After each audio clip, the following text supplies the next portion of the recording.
Okay. तो हम कर रहे थे ये जेनेटिक एंड,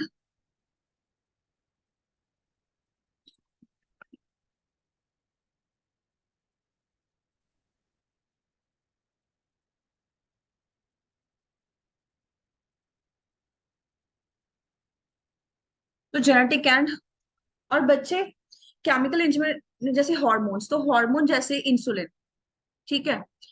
तो इंसुलिन थी ना जो, आजकल आपको पता ही है कि ड्यू टू जो भी है, मतलब हमारे जो लाइफस्टाइल है कैसे भी है, उससे हमें डायबिटीज बहुत ज्यादा हो रही है। और डायबिटीज इंसुलिन जो है वो एक ऐसी चीज है जिस, इंसुलिन डायबिटीज में क्या होता है, इंसुलिन का फेलियर, मतलब पैनक्रियाज फेल हो जाता है तो इंसुलिन बनती नहीं है, या फिर बहुत ज्यादा बनती है, या जो भी है इंसुलिन की मेल फंक्शनिंग हो जाती है। तो जो इंसुलिन है वो कोई भी एक, अब आजकल हम लोग देखते हैं कि जिसको भी डायबिटीज है वो आर्टिफिशियली इंसुलिन ले रहा है। ठीक है। तो artificial,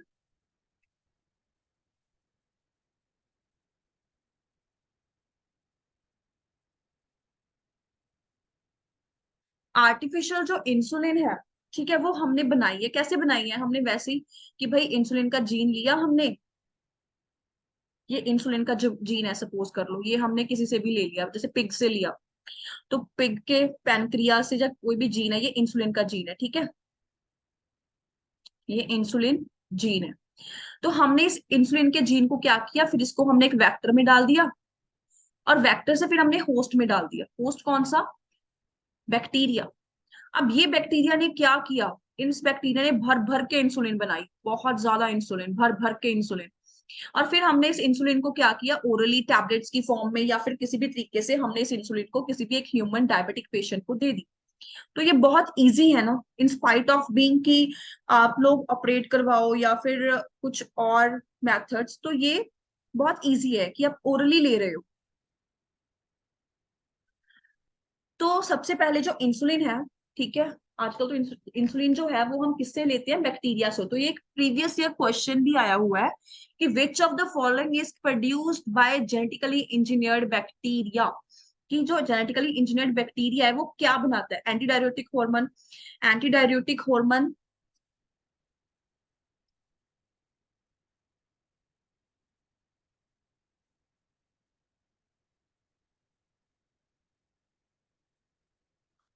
anti diuretic hormone, thyroxine, glucagon and the insulin. तो अभी तक इंसुलिन जो है वो बनी है with the help of genetically engineered bacteria. तो ये आपका एक प्रीवियस ईयर क्वेश्चन भी है। Next, first recombinant DNA molecule. भाई मैंने आपको पहले, हमने जब फर्स्ट स्लाइड थी उसमें किया था ना कि फर्स्ट रिकम्बिनेंट डीएनए मॉलिक्यूल है जो वो किसने बनाया था। फर्स्ट रिकम्बिनेंट डीएनए मॉलिक्यूल जो था वो बनाया था Stanley Cohen and Herbert Boyer. Stanley Cohen, ये दो साइंटिस्ट हैं, एंड हर्बर्ट बॉयर, ये दो साइंटिस्ट है जिन्होंने क्या किया, फर्स्ट रिकम्बिनेंट डीएनए मॉलिक्यूल बनाया। और इन्होंने किससे बनाया था? अब इससे बहुत इंपॉर्टेंट, ये बहुत इंपॉर्टेंट टॉपिक है, इससे प्रीवियस ईयर क्वेश्चंस भी आते हैं, मतलब काफी क्वेश्चंस आते हैं, प्रीवियस ईयर में भी आए हुए हैं। बैक्टीरिया के नाम पे क्वेश्चन आए हुए हैं कि स्टैनले कोहन और हर्बर्ट बॉयर ने क्या किया, इन्होंने एक डीएनए लिया था प्लाज्मिड से। अब मैंने आपको प्लाज्मिड करवाया है ना कि प्लाज्मिड क्या है, Stanley Cohen and Herbert Boyer. तो इन्होंने सबसे पहले रिकम्बिनेंट डीएनए बनाया था। किससे बनाया था? प्लाज्मिड से, प्लाज्मिड डीएनए लिया था इन्होंने। ठीक है, प्लाज्मिड डीएनए लिया था, तो ये भी एक क्वेश्चन आ सकता है। ठीक है, प्लाज्मिड डीएनए, तो ये क्वेश्चन आ सकता है कि भाई किससे डीएनए लिया हुआ था, क्योंकि बच्चे जो चीजें हम इग्नोर करते हैं ना, हमेशा क्वेश्चन उसमें से ही आ जाता है। जैसे कि लास्ट टाइम हुआ, लास्ट टाइम टेक्सोनॉमी, उसमें से मेजर पोर्शन आया था बॉटनी में।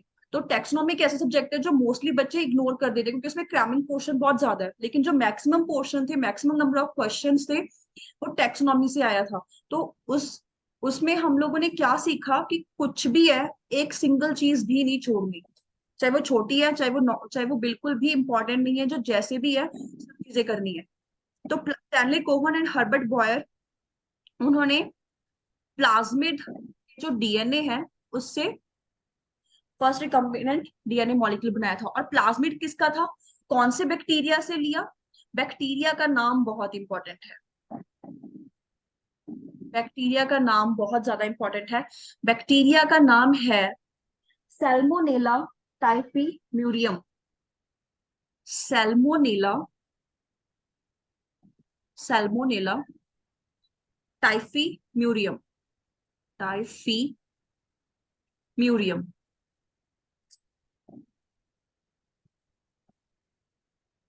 Salmonella typhimurium. इस बैक्टीरिया से इसने ये प्लाज्मिड का डीएनए लिया था, और फिर इसने क्या किया, इसको एक वेक्टर में डाला, और इसको कट किसकी हेल्प से किया था? सो ऑब्वियस, जिससे हम बायोटेक्नोलॉजी में जिसको मॉलिक्यूलर सीजर्स बोलते हैं, रिस्ट्रिक्शन एंजाइम। इसने कट किया था with the help of restriction enzyme.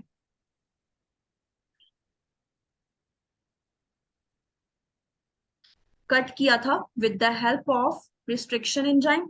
ठीक है।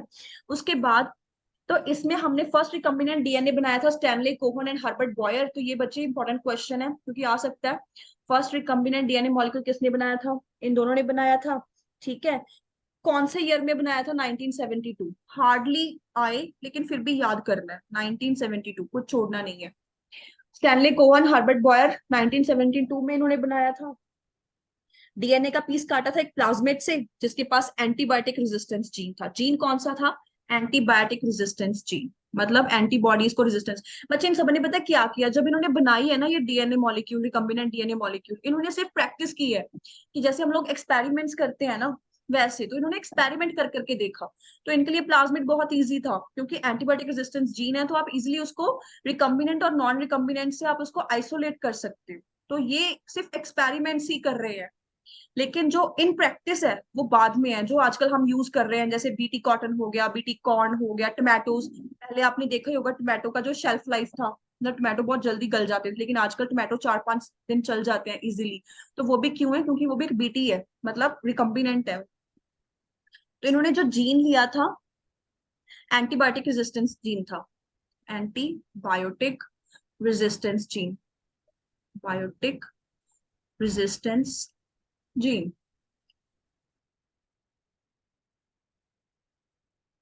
एंटीबायोटिक रेजिस्टेंस जीन इन्होंने ये लिया था। और काटा किसकी हेल्प से था? रिस्ट्रिक्शन एंजाइम की हेल्प से काटा था। ठीक है। तो ये बच्चे हमारे पास, और इसने जो होस्ट लिया था, होस्ट लिया था इकोलाई।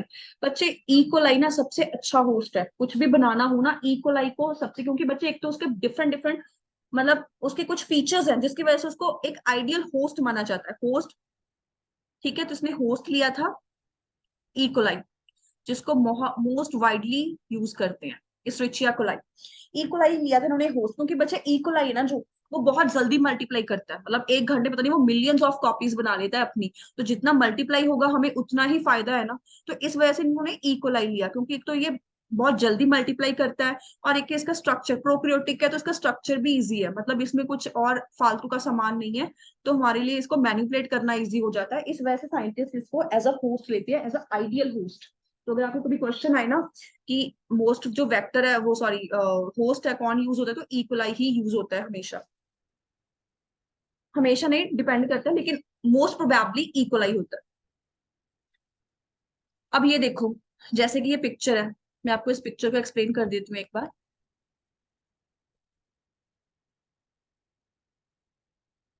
ये रहा। इसमें क्या है ना, ये देखो, ये जीन डोनर है, मतलब कोई भी हमने ये एक चीज, ये कोई भी एक बैक्टीरिया है, सपोज करो ये हमारा वही है सैल्मोनेला टाइफीरियम। ठीक है। सैल्मोनेला टाइफीरियम, टाइफीम्यूरियम, ये हमारा हो, इससे हमने ये जीन लिया। ठीक है, ये वाला आइसोलेटेड जीन। अब ये हमारा प्लाज्मिड है, प्लाज्मिड वेक्टर है।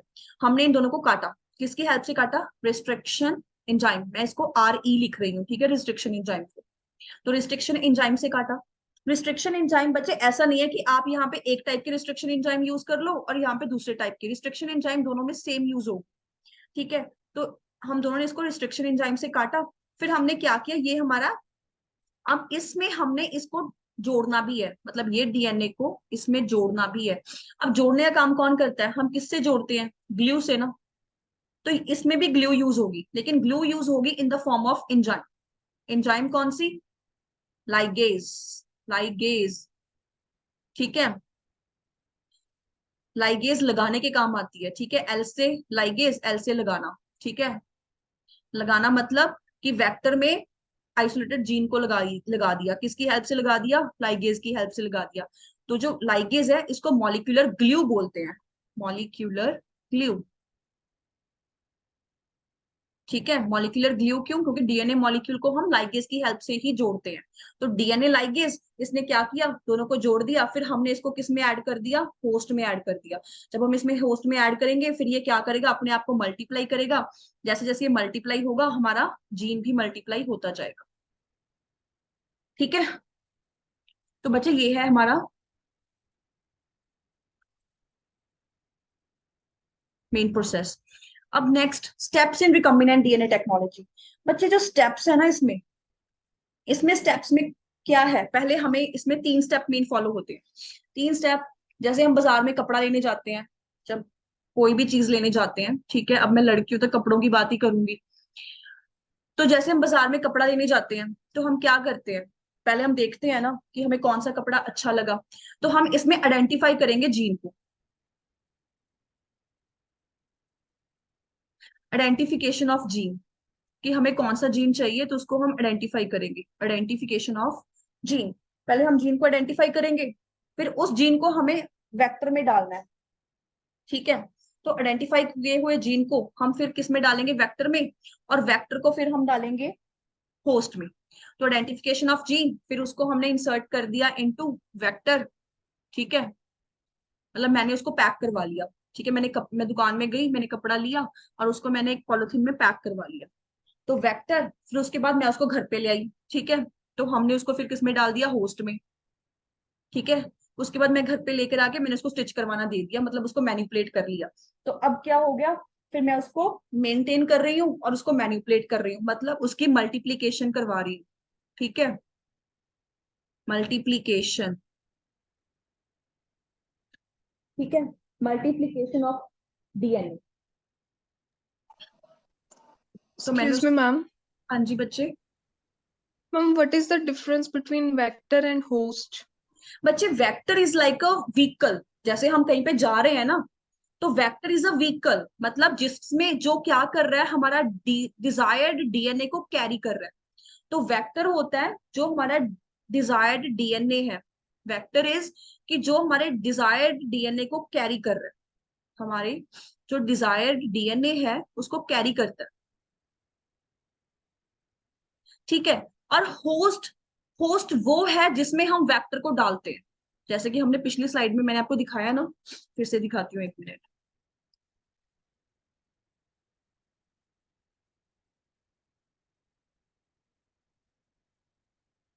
ठीक है, ये देखो, ये हमारा वेक्टर है, ये जो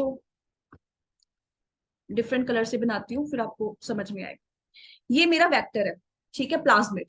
ये वेक्टर क्या कर रहा है, ये जो मेरा डीएनए है, ये वाला डीएनए जो है इसको कैरी कर रहा है, ये डीएनए, ये जो डीएनए है, ये इसके साथ मैंने इसको जोड़ दिया, मतलब ये इसको कैरी कर रहा है। तो जो कैरी करता है वो वेक्टर है, लेकिन जिसमें हम उसको मल्टीप्लाई करवाते हैं, जो उसको इन्वायरमेंट दे रहा है आगे मल्टीप्लाई करने के लिए, उसको मैनिपुलेट करने के लिए, उसको हम होस्ट बोलते हैं। ठीक है, तो होस्ट होता है जिसमें हम अपने डीएनए को इंसर्ट करते हैं और वो उसकी वहां पे मल्टीपल कॉपीज बनाता है, तो उसको हम होस्ट बोलते हैं। क्लियर हुआ? हाँ जी, ma'am. Thank okay, you. हाँ जी।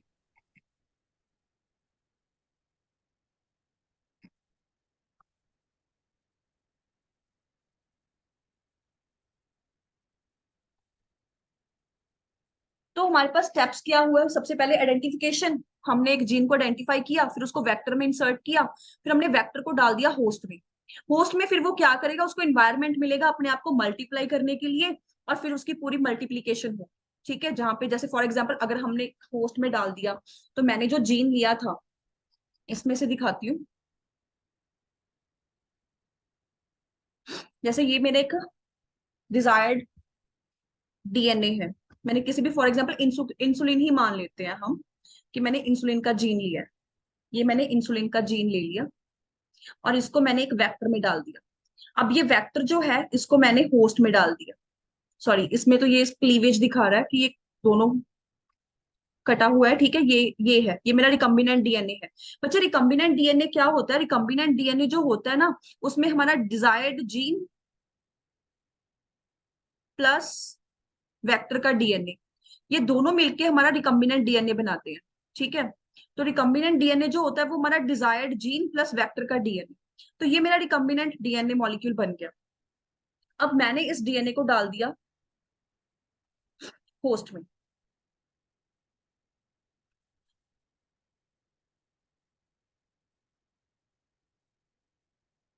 अब मैंने एक बैक्टीरिया लिया, बैक्टीरिया कौन सा? हमारा वही इकोलाई, मोस्ट फेवरेट। तो मैंने ये इकोलाई का सेल ले लिया, ये हमारा है इकोलाई। तो ये जो इकोलाई है, मैंने इसमें वेक्टर को डाल दिया। ये जो मेरा वेक्टर है, फिर इसका जो डीएनए है, ठीक है, इसने अपने प्रोटीन्स बनाने लग गए। प्रोटीन बच्चे, insulin is also protein, hormone है लेकिन वो प्रोटीन है, और जिनका काम ही ये होता है कि वो किसी भी प्रोटीन को बनाता है। तो जो इंसुलिन का जो जीन है, उसने फिर क्या कर दिया, ये इंसुलिन का जीन है, इसने क्या करना शुरू कर दिया, इसने अपना काम, इसने अपने रंग दिखाने शुरू कर दिए होस्ट के अंदर जाते ही। इसने अपने आप को इंसुलिन प्रोड्यूस करनी स्टार्ट कर दी। तो ये हो गया मल्टीप्लीकेशन। अब मैंने डीएनए सेलेक्ट किया, सबसे पहला स्टेप, मतलब मैंने जीन को सिलेक्ट किया, पहला स्टेप।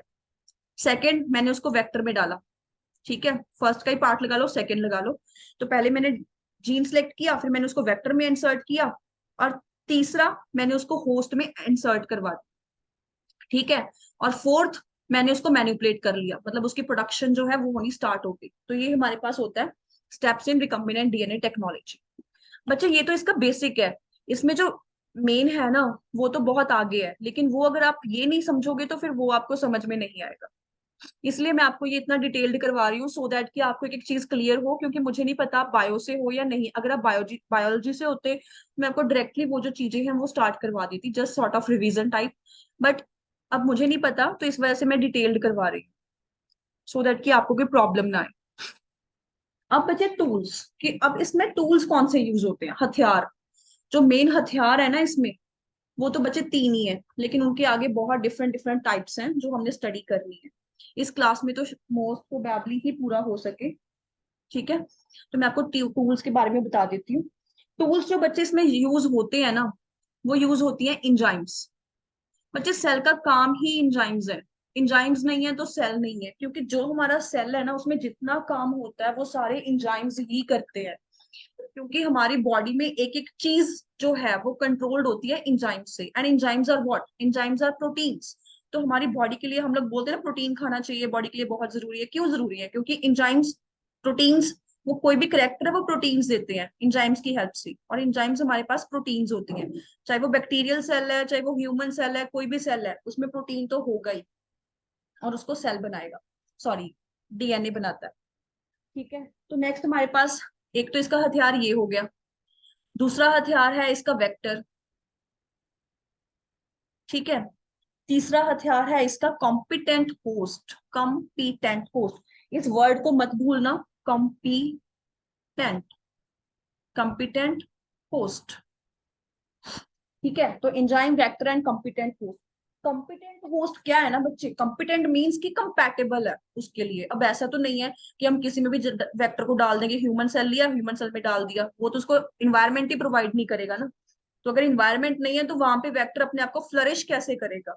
हमें भी एक अच्छा इन्वायरमेंट चाहिए ना अपने आप को फ्लरिश करने के लिए। फॉर एग्जाम्पल, हम काम कर रहे हैं, तो हमारे लिए वर्किंग प्लेस हम चाहते हैं कि हेल्दी हो। तो वैसे ही वेक्टर को अगर होस्ट में जाना है तो उसके कंपैटिबल होना चाहिए। उसमें हम, अगर वो कंपैटिबल नहीं है तो फिर हम बना लेते हैं। जैसे कि फॉर एग्जाम्पल, हमें जॉब की सख्त जरूरत है, लेकिन वो हॉस्टाइल प्लेस है टू वर्क, बट फिर भी हमें करना पड़ता है। सो इट्स जस्ट लाइक, तो कंपिटेंट होस्ट की हम उसको कंपैटिबल बना लेते हैं। अगर वो नहीं भी है, कैसे बनाएंगे वो हम पढ़ेंगे। इंजाइम्स, ठीक है। तो सबसे पहले मैं आज को आपको करवाती हूँ इंजाइम्स, इंजाइम्स की जस्ट ब्रॉड कैटेगरी, क्योंकि अभी टाइम ओवर होने वाला है। तो बच्चे, इंजाइम्स जो है, इसमें तीन कैटेगरीज आती हैं इंजाइम्स की, जो कि बायोटेक्नोलॉजी में यूज होती है, ठीक है। तो तीन कैटेगरीज कौन सी हैं? सबसे पहले आती है लाइसिंग एंजाइम्स, क्योंकि मैं आपको स्टेप बाय स्टेप बताऊंगी, क्योंकि एक स्टेप से दूसरा स्टेप जुड़ा हुआ है। Lysing enzymes, lysing enzymes.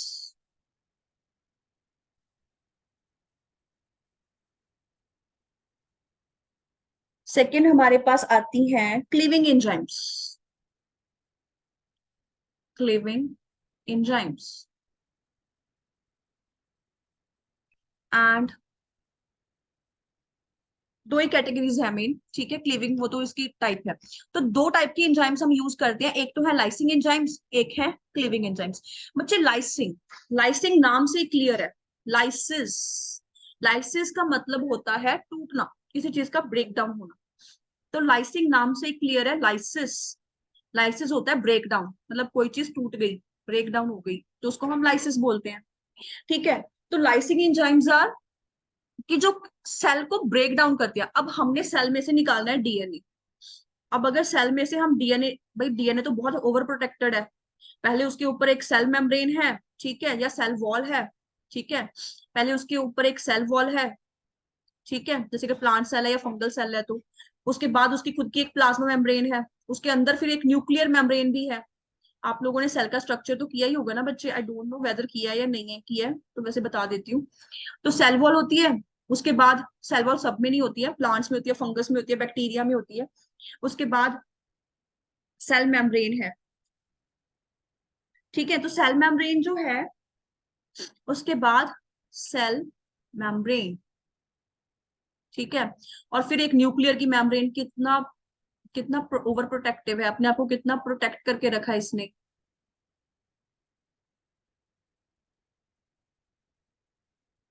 Nuclear membrane. तो बच्चे हमने इसको तोड़ना है, ये सेल वॉल को तोड़ना है प्लाज्मा मेम्ब्रेन से, तो बच्चे वो पोरस होती है प्लाज्मा मेम्ब्रेन। न्यूक्लियर मेम्ब्रेन भी पोरस होती है, तो वो तो अपने आप डीएनए उसमें से निकल जाता है। तो मेन जो हमने करना होता है ना, वो सेल मेम्ब्रेन को तोड़ना होता है। तो ये हमारे काम की नहीं है, तो मैं इसको रब कर देती हूँ। मैंने जस्ट आपको बताने के लिए इसको बनाया था,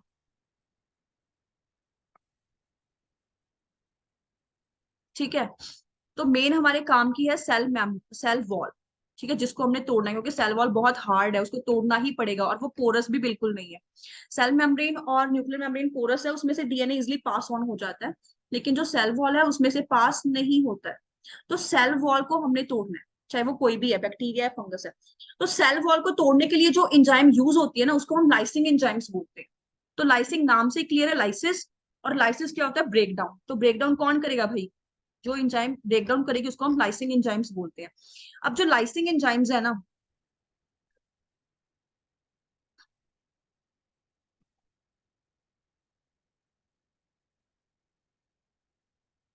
लाइसिंग एंजाइम्स हमारे पास तीन होती हैं।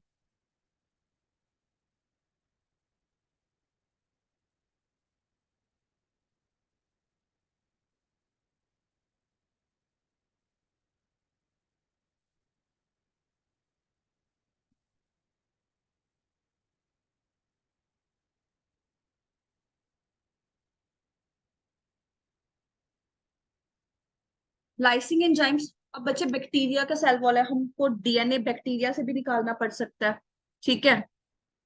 हमको बैक्टीरिया से भी डीएनए निकालना पड़ सकता है। हमको कोई फंगस का भी डीएनए निकालना पड़ सकता है, ठीक है। हमको किसी प्लांट में से भी डीएनए निकालना पड़ सकता है। बच्चे प्लांट्स को बहुत मैनिपुलेट करते हैं हम बेचारों को, कुछ कहते नहीं है ना, ह्यूमन बींग्स होते तो फिर लग जाता पता उनको भी। तो बैक्टीरिया है, तो बैक्टीरिया के लिए एंजाइम जो यूज होती है सेल को तोड़ने के लिए, वो होती है लाइसोसोम। फंगस की सेल वॉल किससे बनी होती है, काइटिन से, ठीक है, काइटिन से। तो काइटिन है तो भाई फंगस की सेल वॉल में, तो इसको हम यूज करेंगे काइटिनेज। प्लांट्स की सेल वॉल सेल्यूलोज की, तो सेल्यूलेज, ठीक है, पीछे एज एज लगा दो बस, बस इसको याद रखना, लाइसोसोम। अब बच्चे देखो हमने क्या करना है भाई, सेल है, सेल के न्यूक्लियस में से डीएनए निकालना है, तो हमने इसको ब्रेक करना है। तो ब्रेक करने के लिए हमारी लाइसिंग एंजाइम्स यूज होती है, ठीक है, इसको ब्रेक करने के लिए। तो ब्रेक करने के लिए लाइसिंग एंजाइम्स यूज होती है। बैक्टीरिया की जो सेल वॉल है उसको तोड़ेंगे लाइसोसोम से, फंगस को तोड़ेंगे काइटिनेज से, प्लांट्स की सेल वॉल को तोड़ेंगे सेलुलोज से, सेलुलेज से। इससे क्या होगा, हमारा डीएनए बाहर निकल जाएगा, सॉरी।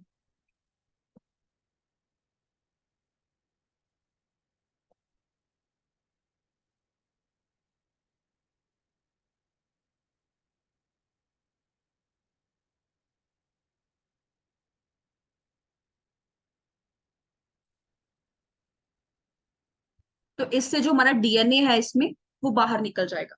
ठीक है, उसके बाद हमारे पास आती है क्लीविंग एंजाइम्स। अब हमने अपने डीएनए को तो बाहर निकाल लिया, अब हम अब डीएनए पूरा तो नहीं हमें चाहिए ना, हमें डीएनए का कुछ पोर्शन चाहिए जो एक जीन को बना रहा है। तो क्लीविंग एंजाइम्स में क्या होगा, हमने उस डीएनए को काटना है। फॉर एग्जाम्पल ये मेरा डीएनए है, ये मेरे सेल में, ये एक सेल है, इसमें ये डीएनए था, मैंने इसकी सेल वॉल को ब्रेक करके मैंने अपना डीएनए जो है वो बाहर निकाल दिया, अपना नहीं जिसका भी मुझे चाहिए। तो अब मैंने उसको क्लीव करना है। क्लीविंग होती है कट करने वाली एंजाइम्स। क्लीवेज, क्लीवेज ही होता है ना, कट करना, किसी चीज को तोड़ दिया, क्लीव कर दिया, वॉट। तो क्लीविंग एंजाइम्स होती है कट करने वाली। तो ये जो मैंने कट किया है वो किसकी हेल्प से करूंगी मैं, ठीक है। उसके लिए हमारे पास दो टाइप की क्लीविंग एंजाइम्स होती है डीएनए को कट करने के लिए। ये सिर्फ डीएनए को कट करती हैं बच्चे, किसी और चीज को मत कट कर देना इससे, प्लांट सेल वॉल या कोई भी चीज है, सिर्फ डीएनए को कट करेंगी। Exonuclease, exonuclease and endonuclease. Endonuclease, दो टाइप के एंजाइम्स होंगे, एक्सो एंड एंडो। बच्चे अभी मुझे लगता है जूम का लिंक ये भी खत्म होने वाला है, तो मैं आपको यही करवाऊंगी। इसके क्वेश्चंस देखती हूँ अगर इसमें से कुछ है तो प्रीवियस ईयर में। Exonuclease and endonuclease. तो बच्चे ये नाम से क्लियर है, एक्सो मीन्स बाहर, एग्जिट करते हैं ना हम, बाहर ही जाते हैं एग्जिट करके। तो ये हो गया जो डीएनए को आउटर एंड्स मतलब बाहर से कट करेंगे, they are known as exonuclease. और इनका रिकम्बिनेंट डीएनए टेक्नोलॉजी में कोई काम नहीं है, ठीक है। एक्सोन्यूक्लियस का कोई काम नहीं है, क्योंकि बच्चे में डीएनए साइड से थोड़ी चाहिए, अगर हम साइड से कोई जीन जीन चाहिए होगा तो हम ले लेंगे, बट एक्सोन्यूक्लियस एक्टिविटी एंडोन्यूक्लियस उसके पास नहीं होती, रिस्ट्रिक्शन के पास, रिस्ट्रिक्शन एंजाइम हम जो यूज करते हैं ना, उसके पास कोई एक्सोन्यूक्लियस एक्टिविटी नहीं। तो एंडोन्यूक्लियस होती है, नाम से क्लियर है, एंडो मींस अंदर, तो जो अंदर से कट करेगी डीएनए को, they are known as endonuclease. ये देखो मैंने ये डायग्राम भी लेकर आई हूं मैं। न्यूक्लियस, न्यूक्लियस बच्चे, न्यूक्लियस जो इंजाइम्स होती है ना, वो इंजाइम्स होती हैं जो कि न्यूक्लिक एसिड्स को कट करती है। न्यूक्लिक एसिड्स कौन से होते हैं, हमारे जेनेटिक मटेरियल होता है, जेनेटिक मटेरियल होता है। कौन कौन सा, डीएनए और आरएनए। तो न्यूक्लियस जो होती है वो डीएनए या आरएनए को कट करती है। तो दो टाइप की है, एंडोन्यूक्लियस, एक्सोन्यूक्लियस। एंडो अंदर से कट करेगी, एक्सो बाहर से कट करेगी। अब बच्चे जो रिस्ट्रिक्शन एंजाइम है हमने पढ़ी है अब, ठीक है। इसमें मुझे आपको एक और चीज भी बतानी थी, ये लेक्चर भी काफी लंबा हो रहा है, ठीक है बच्चे। एक्सो और एंडो में ना और भी डिफरेंस है, मैं आपको करवा देती हूँ एक बार, ठीक है, छोड़ना नहीं है कुछ भी। एक्सो न्यूक्लियस एंड एंडोन्यूक्लियस, एंडोन्यूक्लियस, ठीक है। एक्सोन्यूक्लियस जैसे मैंने नाम से बताया कि बाहर से कट करेगी, ठीक है, डीएनए को बाहर से कट करेगी। एंडोन्यूक्लियस डीएनए को अंदर से कट करेगी, फर्स्ट डिफरेंस, ठीक है, फर्स्ट डिफरेंस। सेकेंड डिफरेंस क्या है बच्चे दोनों में, कि ये सिर्फ सिंगल स्ट्रैंड, आपको ये तो पता ही होगा ना कि हमारा जो डीएनए मॉलिक्यूल है वो दो स्ट्रैंड का बना होता है। जो हमारा डीएनए है ना वो डबल स्ट्रैंड है, मतलब उसके ऐसे दो धागे लगे होते हैं, ठीक है, उसके ऐसे दो धागे जैसे होते हैं। तो ये हमारा डीएनए है, ऐसा दिखता है, इसकी दो स्ट्रैंड्स होती हैं, ये देखो एक स्ट्रैंड ये, एक स्ट्रैंड ये। तो ये क्या करता है, जो एक्सोन्यूक्लियस है ना बच्चे, वो सिंगल स्ट्रैंड को कट करता है हमेशा, सिंगल स्ट्रैंड। और जो एंडोन्यूक्लियस है वो दोनों स्ट्रैंड्स को कट करेगा, ठीक है, डबल स्ट्रैंड पे काम करेगा, सिंगल पे भी करेगा और डबल पे भी करेगा, ठीक है, मतलब सिंगल पे भी करता है काम और डबल पे भी करता है। अब बच्चे में जीन चाहिए, जीन तो ये पूरे दोनों ही है ना, ये हमारा पूरा जीन यही है ना, हमारा जो जीन है वो क्या है, ये पूरे के पूरी सेगमेंट है ना। ऐसा तो नहीं है कि इसकी सिर्फ ये वाला पोर्शन हमारा एक स्ट्रैंड है जो वो जीन बन गया, बच्चे जीन तो ये पूरा है। तो हमें डबल स्ट्रैंड को कट करना है, तो इस वजह से हम एंडोन्यूक्लियस यूज करते हैं, ठीक है। 10 मिनट ही रह गए हैं, ये वाला टॉपिक ही पूरा करती हूँ। थर्ड, थर्ड में क्या है बच्चे, आरएनए को कट ही नहीं करती है ये, ठीक है, कई बार हमें आरएनए भी चाहिए होता है, तो ये आरएनए को कट नहीं करती है। आरएनए भी एक जेनेटिक मटेरियल है। अब सपोज कर लो हमने कोई भाई और कुछ बैक्टीरिया है जिनका जेनेटिक मटेरियल आरएनए होता है, तो हमें वो भी तो चाहिए होगा। अगर वो उसको नहीं कट करती तो, और ये आरएनए को कट करती है, तो ये भी, ये दोनों में डिफरेंस था। ठीक है। उसके बाद बच्चे हमारे पास है रिस्ट्रिक्शन एंडोन्यूक्लियस, जो कि मेन एंजाइम है हमारी, और इसमें से बहुत क्वेश्चन आते हैं, 2-3 क्वेश्चन तो पक्का ही आते, 2-3 नहीं, मतलब इस टॉपिक में से एक क्वेश्चन तो पक्का है, कुछ भी पूछ ले चाहे वो। ठीक है। तो क्योंकि जो लास्ट ईयर वाला पेपर था ना, उसमें भी रिस्ट्रिक्शन एंडोन्यूक्लियस से एक क्वेश्चन आया था। तो रिस्ट्रिक्शन एंडोन्यूक्लियस एक ऐसा टॉपिक है जिसमें ये स्कोर करना, मतलब स्कोर उसमें से आता ही आता है। तो बच्चे आज हम इतना ही करेंगे। अगर आपको कोई डाउट्स हुए तो आप पूछ सकते हो। Any doubt?